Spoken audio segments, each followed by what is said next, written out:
शेतकरी मित्रांनो नमस्कार. तूर उत्पादक शेतकऱ्यांसाठी पुन्हा एकदा खुश खबर आणि आनंदाची बातमी आलेली आहे मित्रांनो.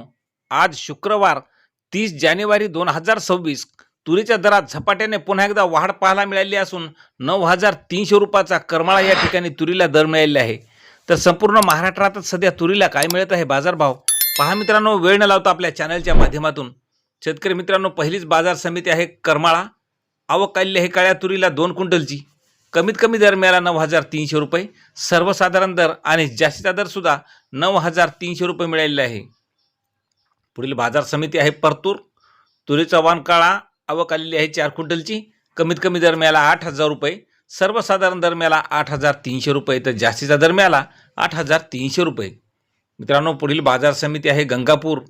तुरीचा वाण काळा आवक आलेली आहे 6 क्विंटलची. कमीत कमी दर मिळाला 8,500 रुपये. सर्वसाधारण दर 8,518 रुपये तर जास्तीचा दर मिळाला 8,525 रुपये. पुढील बाजार समिती आहे सोलापूर. लाल तुरीला आवक आलेली आहे 194 क्विंटलची. कमीत कमी दर मिळाला 7,000 रुपये. सर्वसाधारण दर मिळाला 8,000 रुपये तर जास्तीचा दर सुद्धा 8,000 रुपये मिळालेला आहे. पुढील बाजार समिती जालना. लाल तुरीला आवक आलेली आहे 1,377 क्विंटलची. कमीत कमी दर मिळाला आहे 7,400 रुपये. सर्वसाधारण दर 8,550 रुपये तर जास्तीचा दर मिळाला 8,550 रुपये. पुढील बाजार समिती अकोला. तुरीला आवक आलेली आहे 2,053 क्विंटलची. कमीत कमी दर मिळाला 6,200 रुपये. सर्वसाधारण दर 8,295 रुपये तर जास्तीचा दर मिळाला 8,420 रुपये.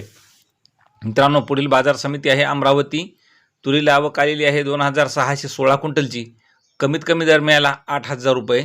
सर्वसाधारण दर मिळाला 8,375 रुपये तर जास्तीचा दर मिळाला 8,751 रुपये. पुढील बाजार समिती आहे धुळे.